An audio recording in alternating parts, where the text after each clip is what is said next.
ये चीज जीवामृत बनाई जाती है।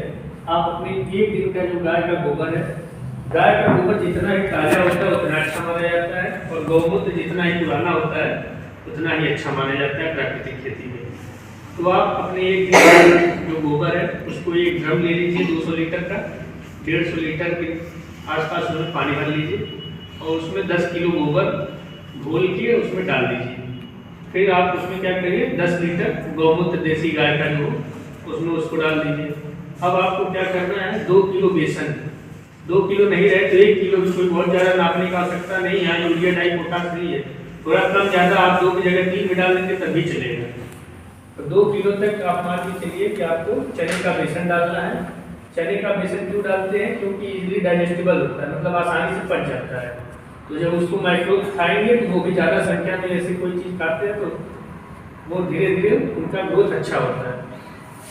ये 3 चीज़ें हो गई। और चौथी चीज़ क्या होती है, आप कोई चीज़ मीठा डालते हैं, देखते हैं आप जहाँ मीठा डालते हैं वहाँ धीरे धीरे या ज़्यादा तेज़ी से आप देखते हैं फंगस लगते हैं या ऐसा कुछ ग्रोथ तेज़ी से होता है।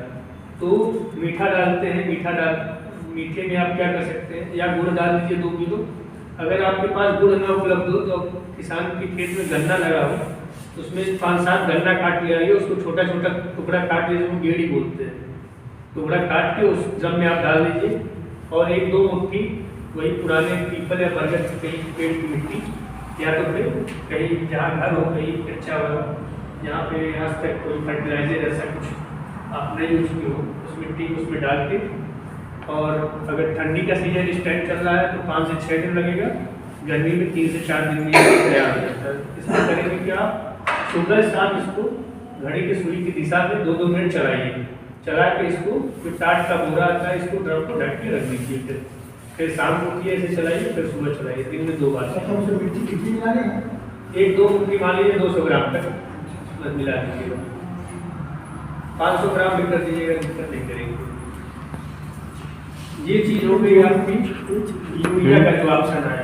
और ये बेहतरीन प्रयोग चल रहा है बुंदेलखंड एरिया में, लगभग 70 यूनिट बना के काम चल रहा है, जहाँ पे मतलब कुछ नहीं होता था उनके खेतों में, आज वहाँ फसल अच्छी खासी होने लगी है।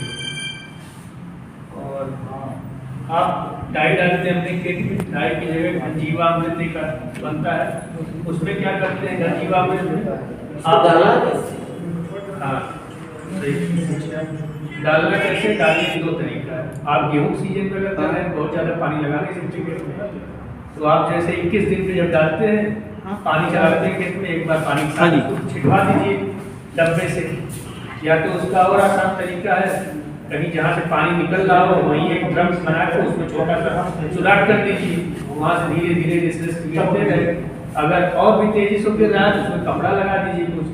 बाकी सब इतना अनुभव आप लोगों को है, हम लोगों से ज़्यादा उसको कैसे कम करना है। हाँ, पूरे खेत में फैल जाए, चाहे उसको आप डब्बे से छीट दीजिए या पानी के माध्यम से कर दीजिए। अगर ऐसा न संभव हो तो आप क्या करिए कि 5 लीटर उसको ले लीजिए और 15 लीटर पानी में मिला के, टंकी में 10 लीटर पानी मिला कर 15 लीटर स्प्रे कर दीजिए। छान लीजिएगा लेकिन उसको उससे पहले, नहीं तो नोजल इधर तो कोई ऐसा कर नहीं रहा है, लेकिन कैसे माने कि हो गया। हम मानने के लिए आप नेट पे सर्च करेंगे तो मानने के लिए आप वो देता है, लेकिन अभी इधर विचार नहीं। यहाँ एक लोग किसान है, क्या नाम है? नहीं सर, ये कह रहे हैं हम लोग जो खेती है वो ऊसर टाइप है, उसके लिए क्या करना है? ऊसर के लिए पहले आप घनजीवामृत का यूज करिए, ठीक है। अब घनजीवामृत क्या होती है हम आपको बताते हैं। जैसे आप डाई पोटाश डालते हैं तो घनजीवामृत आप 2 कुंटल गोबर ले लीजिए। आपका अगर ऊसर टाइप का है तो आप 1000 कुंटल ले लीजिएगा। कुंटल गोबर लेके 1 हेक्टेयर के हिसाब से उसमें क्या करिए, उसका 20% निकाल लीजिएगा, गौमूत्र डाल दीजिएगा। जैसे एक हो गया तो 100 लीटर गौमूत्र हो गया, और 100 किलो वो क्या नाम 10 किलो आप उसमें गुड़ मिला दीजिए और 5 किलो बेसन मिला दीजिएगा। इसमें मिलाने के बाद फिर जो सूखा हुआ गोबर है, जैसे गोबर क्या करते हैं घनजीवामृत करने के लिए पहले उसको सुखा लेते हैं। जब सुखा लेंगे उसको तो वहाँ छाँव में फिर लाकर उसको रख के अच्छी तरह से पीट के बारीक एकदम कर लेते हैं। जब बारीक हो जाएगा, जो आपको हमने बताया, उसको छिड़क के अच्छी तरह उसको मिला दीजिएगा। मिलाने के बाद 2 दिन तक उसको टाट के बोझे से ढक दीजिएगा। जैसे डाई डालते हैं आप खेत में उसको छीट दीजिएगा। आप देखेंगे कि 1 से 2 बार करने के बाद आपके खेत में जहाँ घास नहीं आ रही होगी, अगले साल आपको घास दिखने लगेगी। अब ये करेंगे तभी हो पाएगा। वैसे जी, तो खेत में नमी को मेंटेन रखना पड़ेगा क्या? खेत में नमी को मेंटेन करने के लिए प्राकृतिक खेती में जब आप बहुफसली खेती करते हैं, आप मान लीजिए कि जब भी प्राकृतिक खेती करते हैं तो हमेशा बहुफसली खेती ही उसके साथ ज़्यादा सफल है, क्योंकि आप अगर इस टाइम में उसके साथ चना लगाएंगे तो नाइट्रोजन को लेके और फसल को आसानी से देगा। तो क्या होगा, आपका गेहूँ भी अच्छा बढ़ेगा, चना भी अच्छा ग्रोथ होगा। जो जीवाश्म का निर्माण कर रहे हैं जी जी, उनको जीने के लिए कंडीशन कैसा चाहिए? उनको मिट्टी सूखी चाहिए या नमी चाहिए या ज़्यादा पानी चाहिए? एक बार खेत में नमी होनी चाहिए, बहुत ज़्यादा नमी की आवश्यकता नहीं है, लेकिन खेत हमेशा अगर हम दूसरा खेत में इसकी सुधार करें जी, तो नमी को बरकरार मेंटेन रखना जी चाहिए।